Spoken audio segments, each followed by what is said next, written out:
ស្រីវស្រាប់អរ៉ាក្លិនកាចម្ប៉ាពុំងាចងជាប់កេសី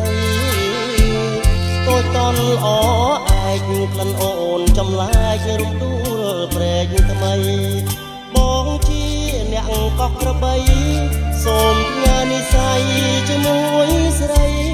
ស្នេហ៍ជួបគ្នារំវងកោះអនលងចិនបងបានស្គាល់ក្លិនមាសឆ្អិនក្រោមពុនលើខារំវងបនដើរច្រៀងសរសើរសាកសួរសុំស្នេហ៍អូនឆ្លើយថាស្រេចលើមកគាត់ខំមើលថា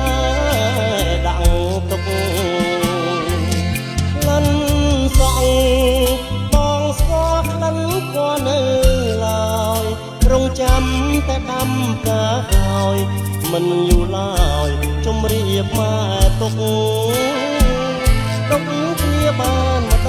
ងបងស្រមៃកែសៃនឹងមុខច្រមុខស្រង់ក្លិនលាក់ទុកបងនៅមិនសុខសុរកនួនល្អយប់បងដប់អូនកាត់ចំការជែក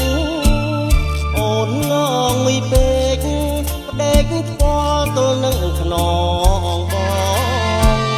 តែក៏លិចបាត់ណាមួយយប់ក៏ស្ងាត់ទៀតផងលោះហើយបេះដូងរៀមបងអត់ចម្លងចង់ស្នេហ៍តាមចិត្ត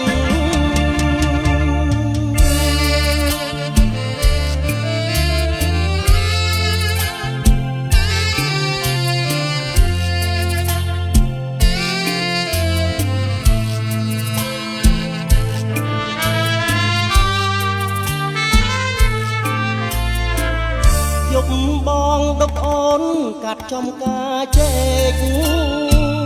អូនងងមួយពេកផ្ដេកខ្វល់ទល់នឹងខ្នងបង